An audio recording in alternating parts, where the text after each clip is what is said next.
నమస్తే Bharat today Telugu news కి స్వాగతం. నా పేరు యశ్వంత్. యాదాద్రి భువనగిరి జిల్లాలోని జర్నలిస్టుల సమస్యల పరిష్కారం కోసం కృషి చేస్తానని యాదాద్రి భువనగిరి జిల్లా గ్రంథాలయ చైర్మన్ ఆవేశ్ చిస్తీ అన్నారు.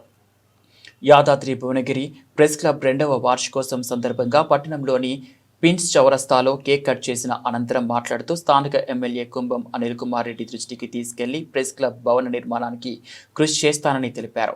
రాబోయే రోజుల్లో జర్నలిస్టులకు ఇందిరమ్మ ఇల్లు కేటాయింపు, నా వంతు సహాయ సహకారం అందిస్తానని హామీ ఇచ్చారు.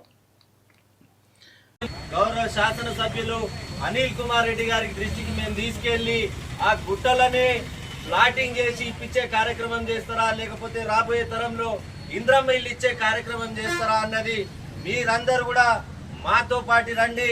గౌరవ శాసనసభ్యులు ఇచ్చిన మాట ప్రకారంగా మాట తప్పడు మడమ తిప్పని నాయకునిగా భువనగిరి ప్రాంత ప్రజలకు ప్రజలే సేవకుడిగా కొందరు బతుకునివ్వడానికి రాజకీయాలకు వస్తాడు.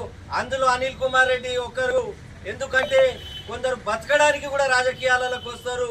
మీరు చెప్పిన విధంగా యాదాద్రి భువనగిరి జిల్లాలో కూడా ఒక ప్రెస్ క్లబ్ నిర్వహించాల్సిన అవసరం ఉంది. మీరందరూ కూడా గౌరవ శాసనసభ్యులు గారి దృష్టికి తీసుకెళ్లిర్రు.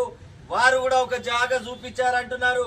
మనమందరం కలిసి కూడా నేను స్వయాన కూడా గౌరవ శాసనసభ్యులు అనిల్ కుమార్ రెడ్డి గారి దృష్టికి తీసుకెళ్లి అతి తొందరలోనే యాదాద్రి భువనగిరి జిల్లాలో పత్రికా విలేకరులకు, ప్రింట్ అండ్ ఎలక్ట్రానిక్ మీడియా మిత్రులకు, ప్రతి ఒక్కరికి, ఫోటోగ్రాఫర్లతో పాటు వారందరికీ కూడా ఓ ప్రెస్ క్లబ్ తో పాటు ఇంద్రమ్మ ఇల్లు ఇచ్చే కార్యక్రమం, అర్హులైన ప్రతి ఒక్కరికి ఇచ్చే కార్యక్రమం గౌరవ శాసనసభ్యులు అనిల్ కుమార్ రెడ్డి గారి దృష్టికి తీసుకెళ్తానని తెలియజేస్తూ